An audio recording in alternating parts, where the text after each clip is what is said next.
In this video, I'll show you that it's possible to charge your smartphone using your Samsung Galaxy Tab A. Here it's a A8 from 2022, and I'll show you what I did.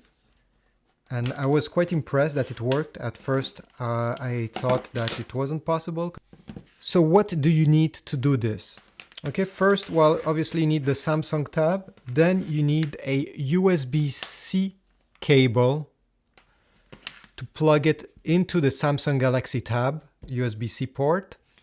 And you need another USB-C port, or you can also use, I guess, micro USB, depends, because you'll need a wireless charging pad.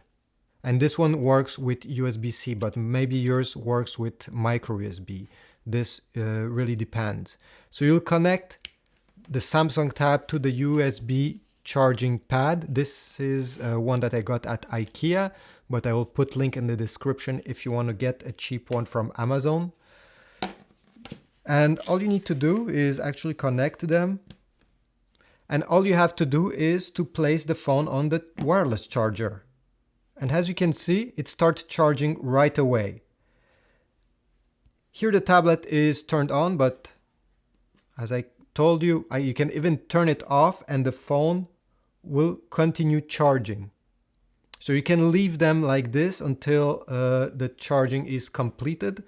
Obviously, it will be a slow charger. Okay, don't expect it to charge at the same speed as if it's plugged in the wall.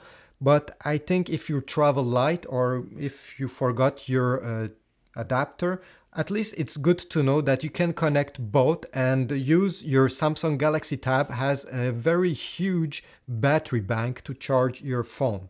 And it will also work if you have some wireless earbuds that you can charge. You can just put them there. These are not wireless, but you know, the AirPods Pro comes with a wireless charging case. And I think it's really nice that it has this feature that wasn't written anywhere. So thanks for watching. I hope this was useful.